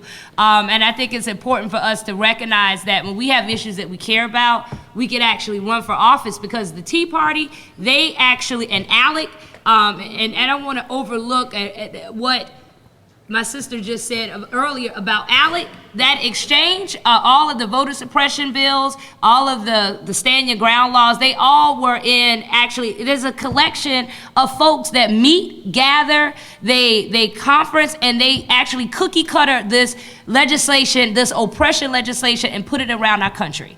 And we have to begin to do the same. So we need to respond to ALEC with Alice. And I know there's some folks that have been trying to do that, but we've got to get serious about that. What Angela said should not, I mean, we have to stress that. We've got to actually have these collectives, but we also have to look at what's being used against us, because the Tea Party 5-10 years ago had a strategy, and they're implementing their strategy for the takeover. And I think that's very important for us, because often we're responding and they're actually on they're on the offensive, and they're actually moving. So we've got to get ourselves more so out of the defensive posture and in an offensive posture whenever, because this is a real game that we're in. But I don't want you only to think of running. Yeah. Follow me here. It's a school board race. If you look at, depending upon the numbers, then after you find out how many people voted, then you go look at their election reports to see how much money they raised. Here's why. You potentially, depending upon the size of the city or town you live in, you could potentially, with $20,000 or $25,000, run all 5 candidates and win by raising just 25 grand. I know you might say that sound a lot, but if you raise 25 grand to take over all the majority of the school board seats, and the last bond election was $200-300 million, that's called a real investment. So I want us to think a little bit differently when we leave here. Deon, I want to start with you. What's your homework for this audience on this whole issue of advancing a social justice agenda, going from a moment to a movement? What's your homework assignment? For the adults in the room, I think there's a lot of adults in the room, but for you to be... I don't see no kids in here. I mean for everybody in the room. Everybody in the room. I think it's important that young people, particularly the young people that we saw in Ferguson, I think it's important that they have caring adults in their lives. Not the idea to be a mentor, because I think mentor people think it's a job, but the idea of a caring adult who is willing to give them the access and resources to push them forward. And that is where I talk about the education piece, the idea that a lot of the people in my age group need to be educated on movement building. We are charting our own path, but we need Ella Bakers out there to be educating us on movement building. I had the pleasure to have my senior thesis advisor be Dr. Julian Bond, who's one of the co-founders of SNCC. And one of the things he said that Ella Baker did for them, when they would ask her questions, she wouldn't tell them what to do. She would say, well, what do you think you should do? And guide them through that as a caring adult. Now, many people see that as a mentor, but more so she was a caring adult who had the resources, the knowledge to push them forward. Brandon, homework for this audience. I'm on message. If you haven't registered to vote, you got 10 days. Vote on election day in 40 days. 42 days from now, figure out what issue matters the most to you from what you voted on, what motivated you to vote. 46 days from now, host a house party, write a letter, move forward an agenda. Joe Taker? Well, I think I want to echo what Brandon and Deon stated. I want to add to that $25. $25, you spend it, you will probably spend it before the end of the week on dinner or something social. But take $25 a month and invest it in your political future. $25 a month and invest it in your political future. Just make a pledge for the rest of your life. $25 a month, it'll make a difference. So mine is simple. I said it earlier kind of just by accident, and that was just vote and. You know, put something behind that and, protest and, boycott and. That with the impact team, we say get vote ready. But just ensure that there is something beyond that. I think Brandon said it far more articulate than I am, but I think you understand the point. We just have to get beyond doing the same things we always do because they expect us to do these things. So let's do that. I hope nobody raised their hand when I say who's gonna write the letter. I hope somebody really writes this letter, urging not only body cams, but tying federal funding to those body cams and whether or not they're utilized is critically important. All right, last piece of homework. How many folks were in this session last year? Okay. All right, so we got new folks. All right, cool. So here's what I want you to do. First of all, write down the Impact website, impact-dc.com. That's first. Second thing I want you to do, you can start right now, I want you to write down 1 or 2 things that you are committing yourself to do when it comes to community action, building, or organizing, mobilizing, whatever it is, for the next 365 days. It's the reason I'm being that specific. We have great to-do lists, but we spend a lot of time filling out a to-do list, and all we end up having is a to-do list. That's right. I want us to limit what our focus is. And so if you say these are the 1 or 2 things I will commit myself to do over the next 365 days, what I then want you to do is find yourself an accountability partner and give them your commitment. They will give you their commitment. And y'all's job is to remind each other throughout the next year what your commitment was. Then when you come back to this next year, you're not coming here just to have another conversation, that this event becomes your annual report. You can come back next year and you can say, man, we sat in that session, Angela said write a letter, we left CBC, and over the last year, we wrote 45 letters. I want you to email your commitments to Impact. Y'all got somebody gonna read the emails, right? Yes. Gotcha. I want you to read, because follow me here. Here's why. I need you to send the emails because see, Impact needs to know where you are and what you are doing. So if somebody says to Impact, I live in Tennessee and I want to get involved in this, that, and the other, they can say, hey, here's some folks who we already know who are in Tennessee. Y'all hook up with them and y'all can get to act. If you do that, this is forcing us to have personal accountability, have a partner, but also commit to doing something. So when you come back, two things will happen. You will come back next year and you will say, man, we did a whole lot over the last year.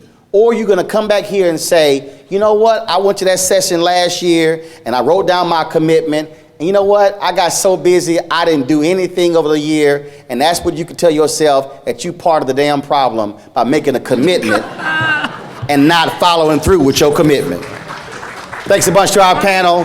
Give it up for Dion, Brandon, Joteka, Angela Rye.